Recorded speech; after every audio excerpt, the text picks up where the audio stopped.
Good morning, Facebook and YouTube land.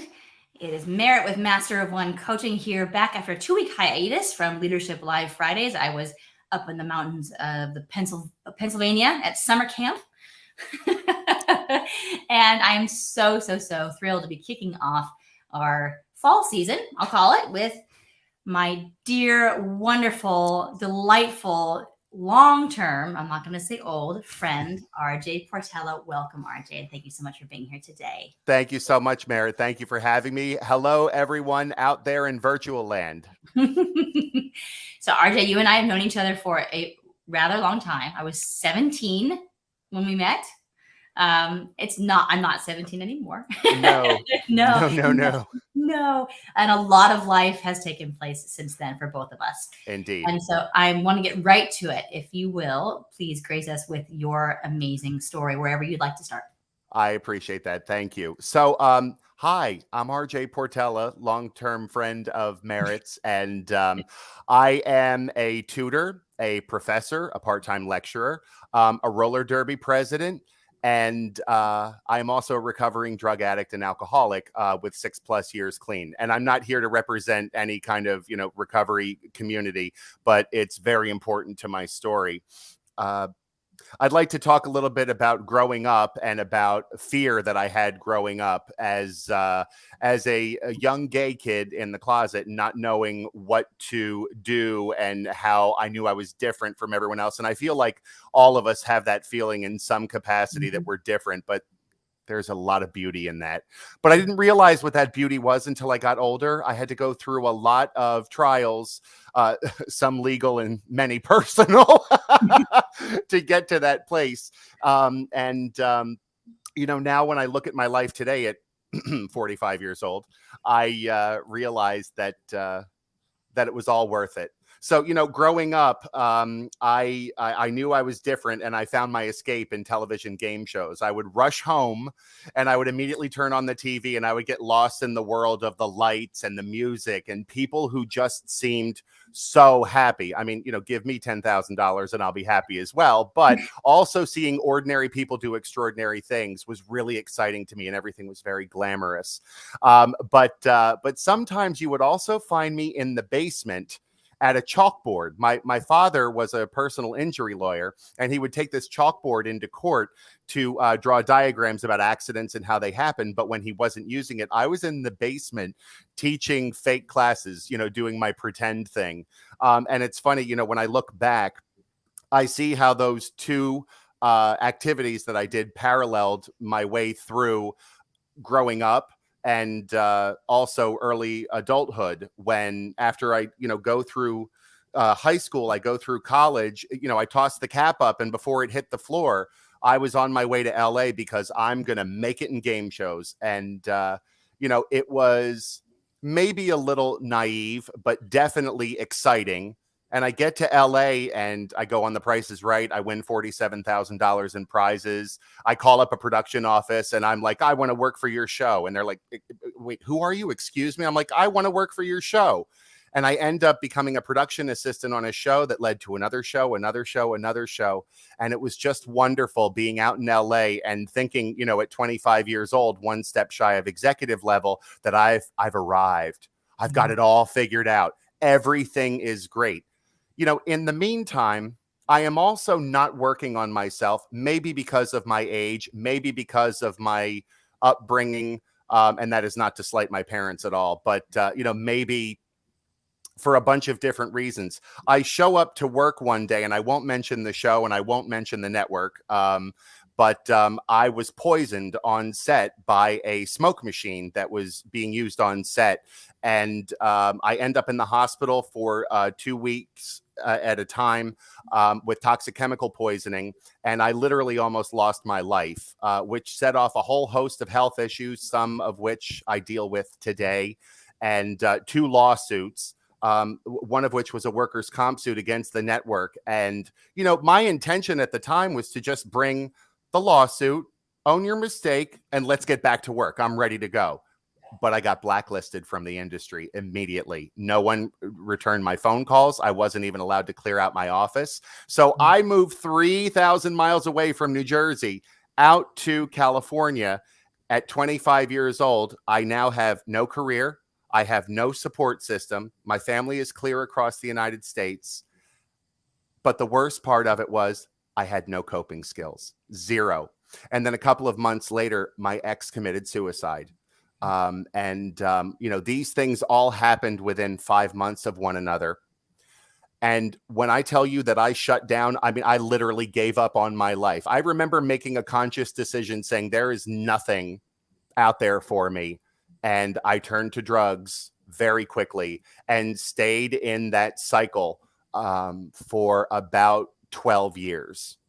So, but here's the thing, I have this preconceived notion that game shows are going to be my life. Wow, right? I'm going to get an Emmy. I'm going to do all of these things. And I have all these grand plans. And my higher power, whom I choose to call God and choose to identify him as a male, had different plans for me. I had been tutoring through an SAT company out in California before I got into game shows. And when I lost my career, I called them up and I said, hey, do you maybe have a student for me? And they gave me 2 students, the first of which hit a perfect score on his SATs. So I come back home one day and literally, I'm dating myself here. This is when we had answering machines. The answering machine had 36 messages on it from parents who were like, hey, can you do for me what you did for that student? And I'm like, well, no, because he's him and your student's yours. And your student has gifts and challenges, just like that student has gifts and challenges, just like we all have gifts and challenges. But I started my own tutoring company out there. But parallel to the tutoring, I am still in my addiction. And I never brought it to the homes or never did it around the students. But outside, like I would show up and everyone's like, oh, that wacky RJ. Meanwhile, I'm dying inside because outside of that, I would disappear for weeks at a time. It was brutal. The amount of misery and fear and despair that I experienced was just, it was bad. Until. I want to interrupt 1 second because I want to point this out. I think it's so important to understand. And I don't mean to interrupt your flow, but no, that's fine. So something that happened between you and me, I had a very serious health scare, and I'm not even sure. Do you remember this? I do. Yeah. So, and if I recall, you were still. I didn't know this necessarily at the time, but you were still active in your addiction. Yes, because I was really good at hiding it. You were really good at hiding it. Yeah, and the amazing thing about people in general and you specifically is that you have, we all have gifts and challenges. You were able to show up for me so incredibly. You were so present in a way that other people just weren't, couldn't be for whatever reason, or I didn't invite them in to be. You were so present for me during that time. And it was just such an incredible gift. And yet all this other stuff was going on for you. And so the amazing skills or whatever tricks that we play on ourselves to say, I'm not worth, right? I'm not worthy. I don't have, right. And yet here you are serving somebody else in a way that is life-changing. So we're going to talk about this later, but the lies that we tell ourselves, the tricks that our brain play on us, especially when we're active in a dysfunctional sort of pattern or relationship with ourselves, are mind-blowing. And yet because we don't often see the incredible beauty that we have in our own. Even in the midst of darkness for you, you were still serving others in such an amazingly beautiful way, in a life-changing way for me, really. So I just want to point that out because it's like we often get so blinded to our own gifts and our own beauty, our own worth when we're caught up in our own kind of ass-backward stories. Yeah.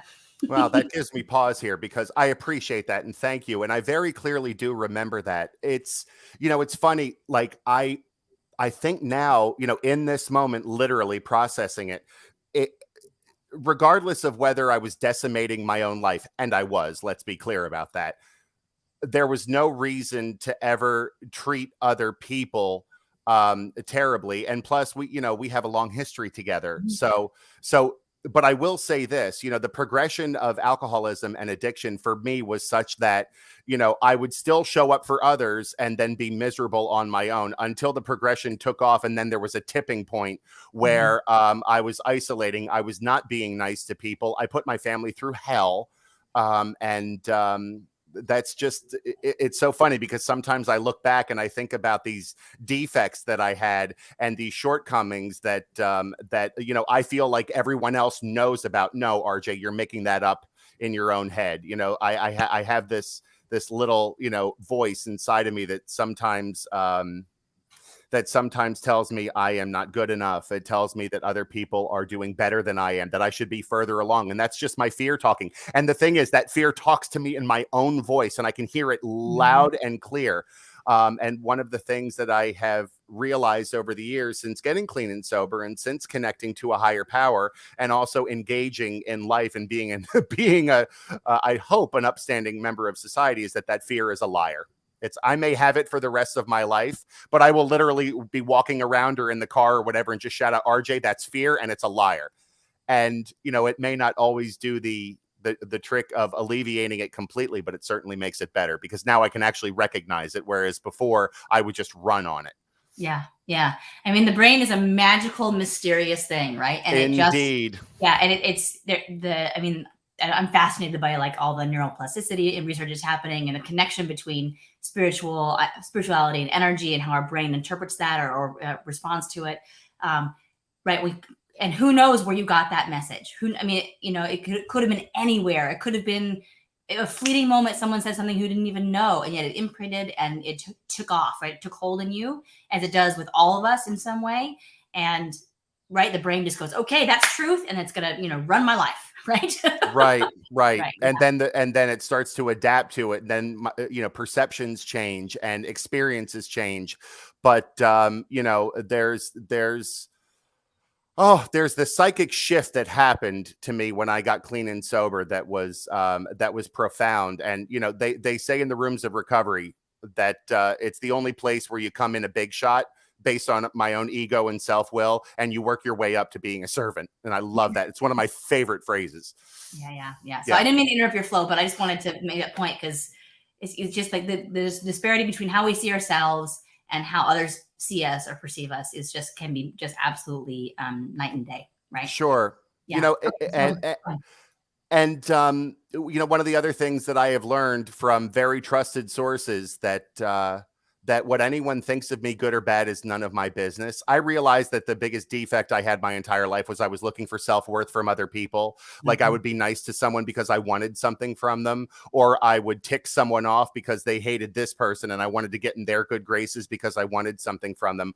Or when I talked to people, I would constantly self-deprecate so they would disagree with me and I would feel better about myself. And when I started to really focus inward, then all of a sudden this light just kind of started radiating, and I mean, like, I can feel that light within my soul, and it's a much better place to be. And I wish that for everyone, however it may come about. So I started tutoring, and now here I am many years later. I started peer tutoring in high school when I was 16. So here we are 29 years later, and I've tutored over about 15,000 students. I've advised a total of 30,000 students, taking them through math, English, SATs, GREs, GMATs, and I'm very proud of this. Those students have earned a combined $1.5 million and above in scholarships to college or to vocational schools, etc. In a time in my life when I didn't even want to live, I am convinced that my students kept me alive. They gave me a sense of purpose. They gave me a way to give back to a younger generation. And it also provided an ongoing developing skill set that I still use to this day. Maybe it won't be the case always with tutoring. At some point I'll probably retire from it. But in the meantime, I'm still having fun with it. I still love helping the families. And especially when I get to hear all of the wonderful things that these students are doing in college, in life. I have students that I've kept in touch with. You can see behind me, my whole dining room is covered with this. These are dining room tables that I've tutored at over the past 29 years. So amazing. So this student in particular was one of my first. And, she's now, I think, 35 or 36, married, has a kid. And we still talk to this day. So being able to develop those relationships, it's a really beautiful thing. Yeah. So, fantastic. Tutoring is fantastic. But but my life was going downhill very quickly in LA. And I remember driving down the 101 freeway and screaming out to God, still in my active addiction, that please get me out of this. And the phone rings literally right after that. And it's a friend of mine who's dating a guy who works at a tutoring company in New York. And they wanted someone to open a Philadelphia office. And they said, they need a director. Do you want to apply for it? And, I get off the phone and I'm still in my own selfishness here. And I'm thinking, this is great. First of all, if I scream loudly enough to a God that I think hates me because I grew up gay and I'm also Catholic, that if I scream loudly enough, I'll get exactly what I want. And now we're looking at a $76,000 a year job. I can come back east. I can be with my friends and my family. But the problem was, wherever I go, I bring me with me. So if I'm not in a space where I am a full person, where I have love in my heart, I still have this hate in my heart. And it's the only thing I can transmit to other people. I can't transmit something I don't have. I come back and I worked at that company for a while until I got fired from it. And then the severance check showed up, and the next 3 years were the darkest time in my life until my mama, who invited me back to live with her and never knew the tornado she was inviting into her life, did the bravest thing I've ever witnessed anyone do. She called the police on me. And this is something I normally don't share out live, but you know what? If this helps someone, I'm going to do it. So this is a little vulnerable for me, but she called the police on me and I was arrested, and I assaulted a police officer, and I ended up in jail for a long time, where I detoxed. I found God while I was sitting in a cell by myself, thanks to the psych doctor who gave me a beginner's guide to meditation. And after that was rehab, 4 recovery houses.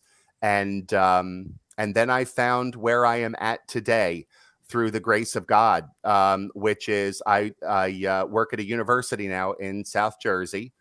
With all due respect, I'm going to leave the name of the university out. Sure. I remember in jail going out into the yard. They let us out for recreation, and I could see the dormitory at the university, and I had a yeah. Now here's the thing. This is how I see God's fingerprints all over my life now that I look back at them.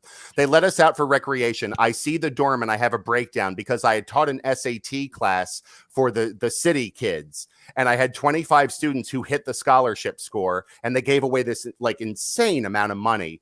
And I'm looking at the dorm and again, I'm still in my active addiction, but I still have these students who are depending on me. So I showed up for them. And I'm like, how is life ever going to get any better than that? About 2 years into my sobriety, when my situation that I was in completely falls apart, I lose my job, I lose the company car, and the house I'm living in that it's attached to it was a painting business attached to the paint shop. The boss shut down the business, and I lose everything that I have built so far in like 10 seconds. Within a day of that, I get a message on Facebook. This is 5 years later, from one of those students who said, "Hey, do you remember me? I now work in this program. We don't have anyone to teach our class. Do you want to come back and do it?" And that part-time gig led to a full-time job as a learning specialist. So I now work down the street from the jail that I was in. And every day when I go to work, I am reminded at that stoplight that I can make a good choice, because I have a choice today. Didn't have a choice back then. I can turn right and go to work and be a productive member of society, because if I make a bad choice and potentially relapse, I'm looking at the jail right down the street on the left. Whoa. If I'm even lucky enough to be alive, because a lot of people do not make it back from a relapse. Yeah. I just got goosebumps all over. Wow. So that's God putting me right back where I was to remind me where I came from. And what the possibilities are. So, I get clean and sober. I become active in the recovery community, and I start working at the university, and end up going back to school for my master's, sailed right through it. And because I work at the university, I get tuition remission. So I didn't even really have to pay that much for it. And then we moved to the doctorate. So I'm now a doctoral student. I applied for a doctorate program and didn't get in. I didn't get in. And, there's that fear again that's like, RJ, you're not good enough, blah, blah, blah, blah. All these things that start cycling around. And I didn't get in. And then I get an email on the deadline for when the admission is supposed to happen. And they say, we have a spot. Would you like it?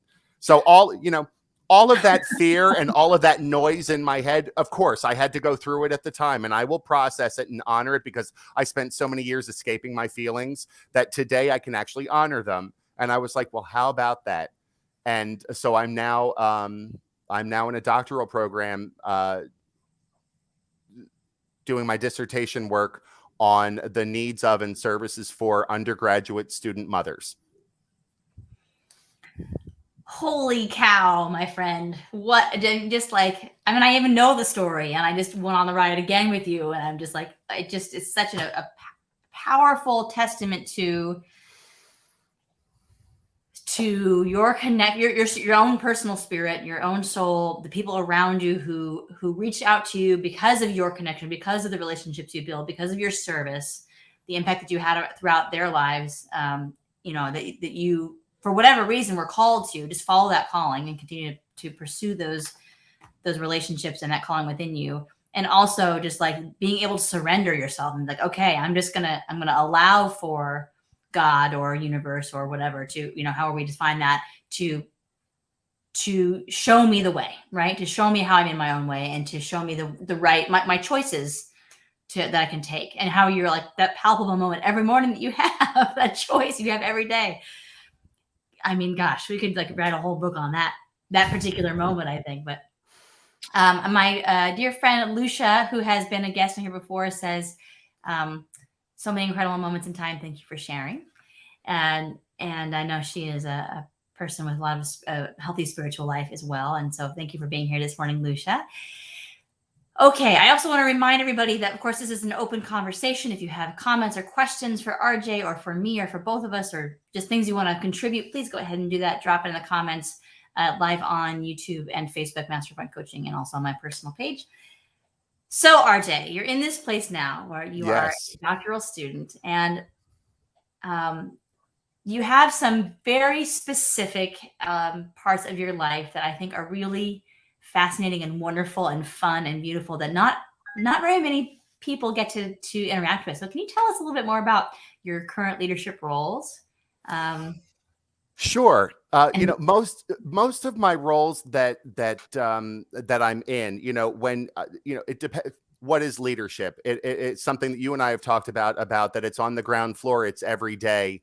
It doesn't necessarily have to be the corner office or the title. I'm doing the doctorate. I'm not doing it to advance my career. I'm doing it to help students. I'm doing it to prove to myself and to show an example in the recovery community that it can be done. So the primary leadership role I have right now is I am the president of Penn Jersey Roller Derby. Yes, roller derby is still a thing, and it is still around. And Merritt actually came to see one of my games up in New York. I think it was 4 or 5 years ago. The memory just came up. Yeah. So let me tell you a little bit about what that is like. I wanted to do roller derby ever since I was 11 or 12 years old, when I'm sitting, in front of the TV with my bad feathered haircut when I was a kid in the 80s. And they had right. And there was a show on TV called Roller Games, and they had this like figure 8 track with this wall of death and a jet jump. Oh, so much fun. I remember that. That's awesome. Yes. So I would be watching it with my potato chips, and I'd be like, oh my goodness. Yes. Oh, I love this. And I always wanted to do it, but then again, life happened. So the first week I'm in the recovery house, I'm talking about past dreams with my roommate. And I was like, I always wanted to do roller derby. And he just looks at me and goes, I know derby people. I'm like, what do you mean you know derby people? He's like, I know derby people. Look up Penn Jersey Roller Derby. Didn't know it was alive and well, let alone there was a track, a league, literally 15 minutes from my recovery house. I sent them a message on Facebook. They got back to me. I showed up for the first practice, and I have never felt so welcomed in my life. Oh, I remember that first day. I'm going to cry because, all the guys, the ladies, they all came over, introduced themselves to me, and I instantly felt like I was home. So, I worked through my rookie practice, et cetera, and was on the board for a year as a recruiting chair. you know, and I'm making all of these friends and we have all these memories together. And roller derby is such a tightly knit community of such vibrant, dynamic identities, both individually and also the teams. And to see the ladies team, the Devils, rise through the ranks, and also the Hooligans, is the men's team, go to champs one year. To see all of these things happen, it's just it's electric in my spirit. So board elections were coming up 3 years ago, and I said, you know what? I'm just gonna. I don't know what it was. I mean, I betrayed my own fear on this, and I went into the running on it. And I did a whole campaign speech, etc. And I got elected. And I remember the day I was sitting in my office and I saw the election results come out, and I took a deep breath and I was like, what have I done? At the time, there were about 90 to 100 members in the league, 4 teams, the rookies, and 2 tracks, the flat track and the old school banked track. And I was like, okay, let's do this. So what's very important to me is I thought a lot about this. Self-reflection is very important to me.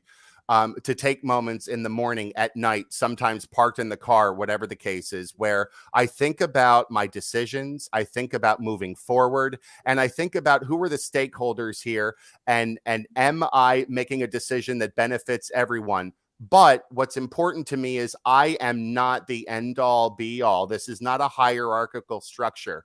So one of the things I have since learned through schooling is horizontal expertise, bringing in everyone around me, distributing the leadership, and bringing everyone in on the conversation, especially if they are key stakeholders in these decisions. For example, I'm not going to render some kind of decision or have the board make a decision that's going to affect a team if I'm not going to talk to the captains. We're not going to make a financial decision without talking to the 2 treasurers, et cetera, et cetera.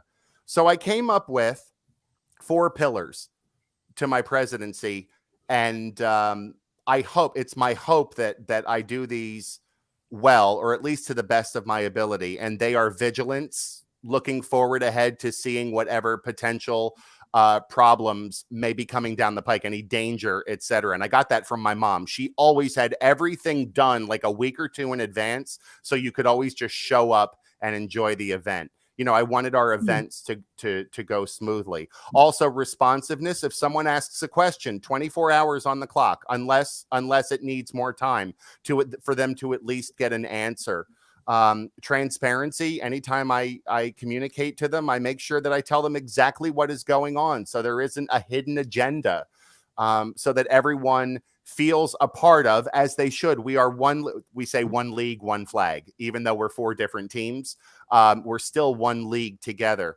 And then finally, I think one of the most important things is accountability. If I make a mistake, I'm going to own it.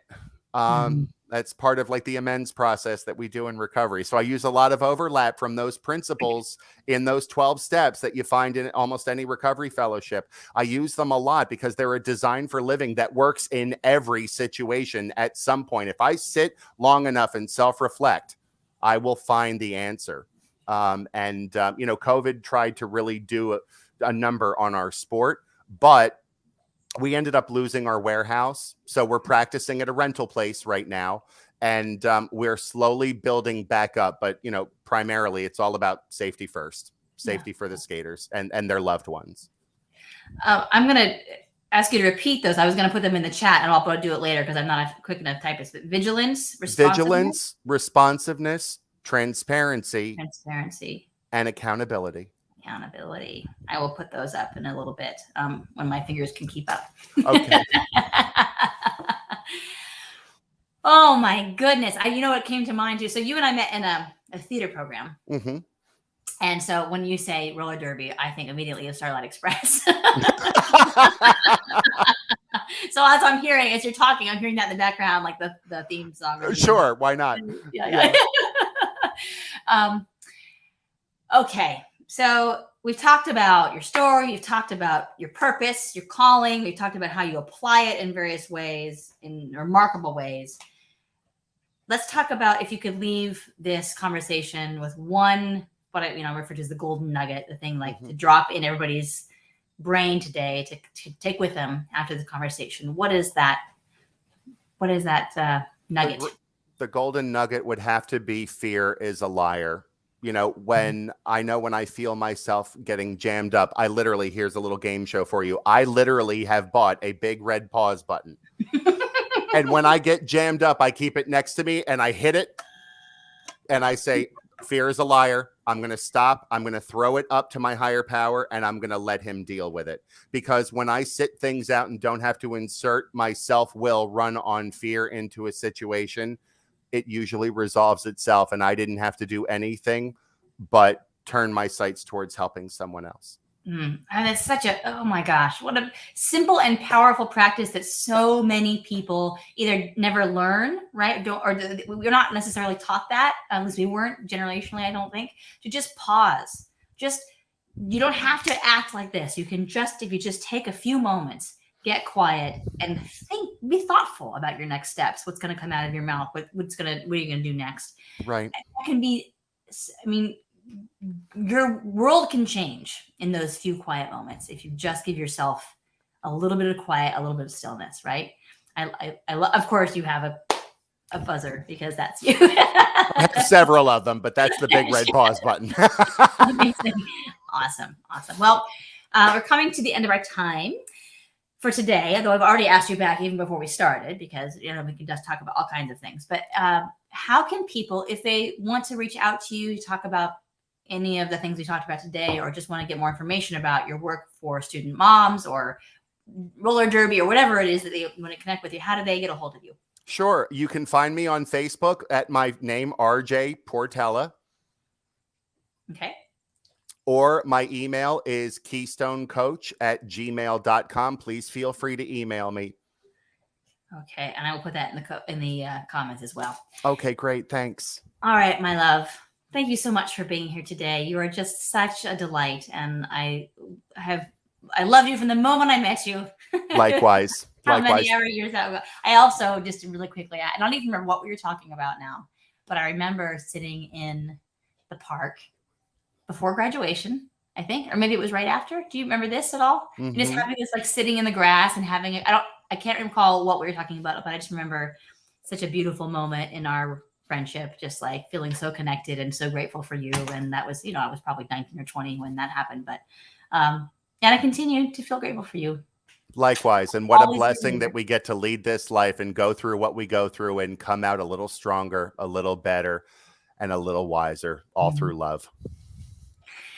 All right, my love. Well, thank you so much for being here today. Thank you, everybody, for being here. This will be available for 30 days on the replay. And RJ, if you'll stick around in the studio for a moment when we come down. But thanks, everybody.